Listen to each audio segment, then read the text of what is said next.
Sometimes you're flat broke, and that requires that you hustle. Well, hey there, friends. Welcome back to the podcast. This is take number 2 on a hustle podcast. I was like 4 minutes in and the camera died. I'm like, party foul, rookie move. Like I should totally know, right? But hi, how are you? I'm excited to be here today. We are going to talk about hustle. And what I especially want to talk about is um, it's okay. Here's what's interesting to me. All right. It is super interesting to me that sometimes I feel like as an American, we go from one extreme to another super fast. Okay.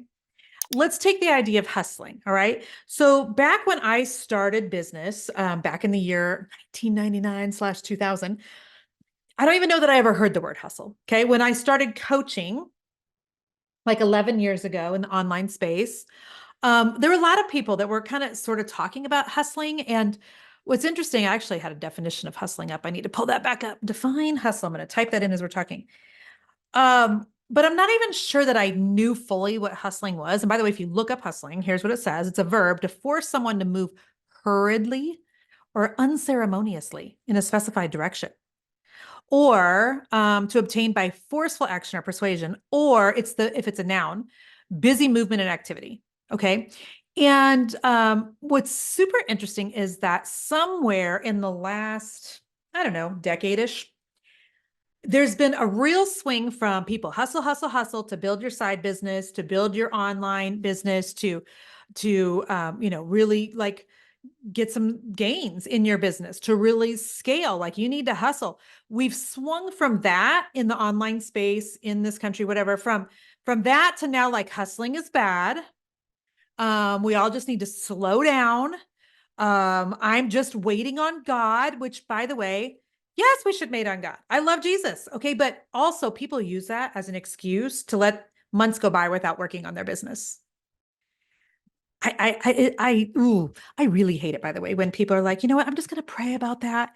And when it's not actually that they're going to pray about that, they like use their faith as an excuse. Well, I don't feel like God told me, or I don't know. I don't love that. And also I'm not saying that I'm completely innocent of that because perhaps I've done it myself. But when I hear entrepreneurs say I'm waiting on God, I'm like, well, waiting on God to do what? What you gonna do? You think he's gonna post on Facebook for you? You think he's actually gonna be the one that sits down and writes the email? Like, what are you waiting on God for specifically? Because my nature is more I'm gonna do, and I'm gonna ask God just to stop me if I'm going in the wrong direction. I'm gonna partner with God. Whoopsies, sorry, as I'm knocking over my podcast mic, and I'm going to let the Lord know, hey, I have no idea what you want me to do right now, God, but I'm going to do the last thing that you told me. I'm going to do everything within, my ability to grow and build and steward this business that you've given me well. If I'm an idiot, like back this bus up. If I'm going in the wrong direction, like stop me in my tracks. But the idea, I think there's one thing, it's like if you need direction from the Lord before you can continue, to hit the pause button and be waiting on the Lord for clarity or specification or, specific direction. I think that's one thing. And I think that that's appropriate when it's appropriate. I also think that there are some people who would prefer to say what sounds good, right? I'm just waiting on Jesus to grow this business. Okay, but when's the last time you sent an email? Friendy friend. When's the last time you put up anything for sale? Like, because the idea of waiting on God is fabulous, but God can't do anything with like a parked car. I think it was Joyce Meyer that I first heard say that. Like there's got to be some things in motion for God to work with, for him to shift, close down, anoint, bless, favor. I mean, so there's got to be something that you're doing. So we went from hustle, hustle, hustle to I'm not going to hustle. Hustling is so bad. I'm not going to do anything. And then sometimes we've got, the section of people who are like, I'm just waiting on the Lord to bless it. And I'm wondering if we've like missed it here and if there needs to be some middle ground. Okay. I was thinking about like, where can I use this in examples of like real life? And I was thinking how, as a country, I used to be like, no salt, no salt, no salt, no salt. And now as a country, I'm seeing this huge shift over to, are you getting your electrolytes every day? Are you drinking your LMNT? Are you getting enough, Himalayan sea salt every day? So isn't it funny how like as a country, we are either all in this way or we're all in that way. We used to be like, get sunscreen, stay out of the sun. And now we're like, hey, you need 30 minutes of vitamin D every single day. And also, sunscreen is horrible for you. Also, I said what I said. Yes, I understand that some people have to wear it. I understand that there are natural sunscreens. Please use those. But also, because I put something on Instagram a while back, and people were like, hey, you say sunscreen is bad, but you haven't had skin cancer. And I'm like, actually, we've had plenty of people in my family who have had, things removed, etc.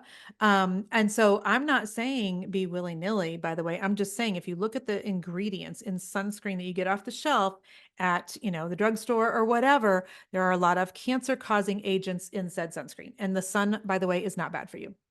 There's that. Okay. Back to that was a rabbit trail. Back to hustle. But here's what I believe. I believe that there are some seasons that require hustle from you. In the beginning, when some of you are setting up your business, when you are working with my team, to set up your email list, and you've hired us and you've purchased our equipped software, which by the way, if you don't know what I'm talking about, send me a DM on Instagram. I can get you a link for my equipped software. But like when you're getting all those things set up in the beginning stages, I mean, a hustle is good because it it just moves everything faster. And by the way, when those beginning stages get done faster, then you can get to making the dollars faster, right? Sometimes you're flat broke, and that requires that you hustle. I can remember a time when Jason and I were in debt. So I worked full time at an insurance company and went and worked part time nights and weekends at the restaurant that he was the general manager for. So like we were hustling our butts off. You know what? We were young. It was fine. Different now that I'm 53, but we were young and it was fine. Sometimes you need an influx of cash. There's the water heater broke down, or you want to take a family vacation, or you want to remodel the master bathroom. Like sometimes when you need an influx of cash, like it's appropriate to hustle. Sometimes there's a window of opportunity that has not been open in the past. And my grandfather used to have a saying like, you got to make hay when the sun's shining, which basically means like if there's a window of opportunity, you better take it. Like that, and that might require that you hustle just a little bit. I'm going to look up a podcast episode for you guys. I did a podcast episode. I think it was one of the Monday Fires I used to do. It's called Monday Fire 68. It's called Don't Miss the Window. If you just Google Jennifer Allwood podcast, Monday Fire 68, it'll come right up. But it is a podcast episode about how to make the most of opportunities when the window of opportunity is open, because they're not always open.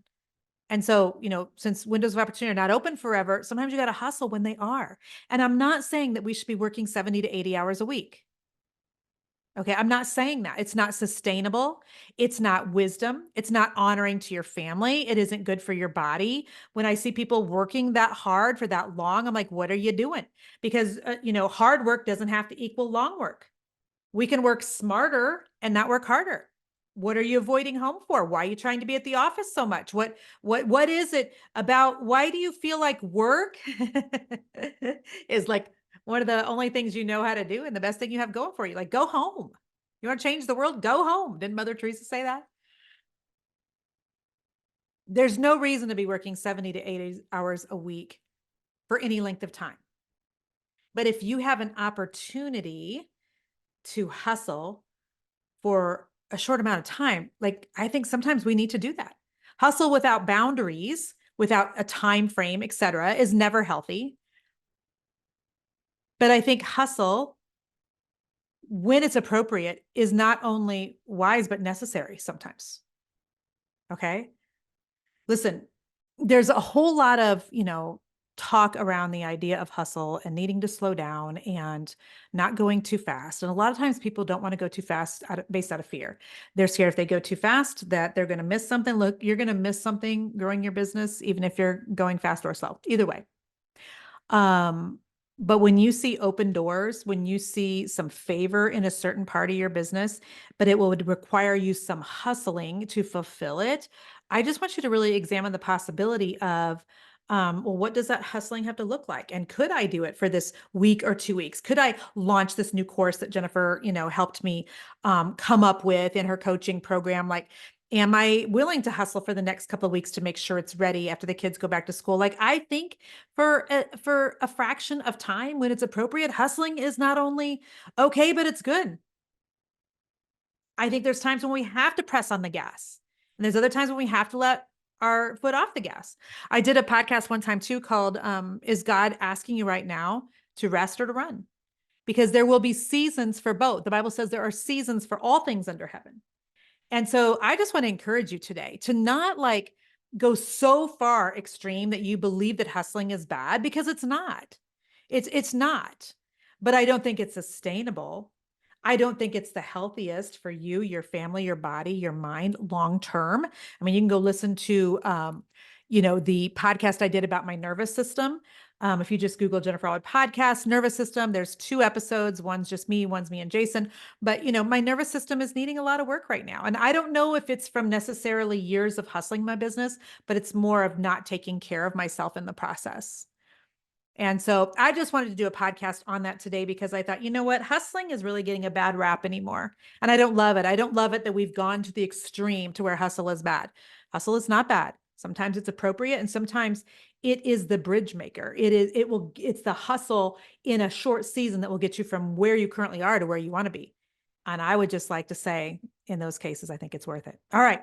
Do me a hot solid. If you're watching this on YouTube, will you just give me a comment below, because comments make Easton and I so happy to read. And if you're listening to this on the podcast app and you have an entrepreneur in your world that you think could benefit from this podcast, please forward them this episode. I would love for them to subscribe and listen to the podcast. So much love to you. I will see you again on the next episode. Until then, my friends, take care of yourselves. Bye-bye.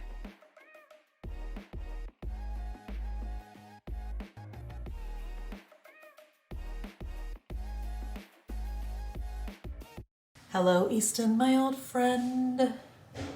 I've come to speak with you again, honey.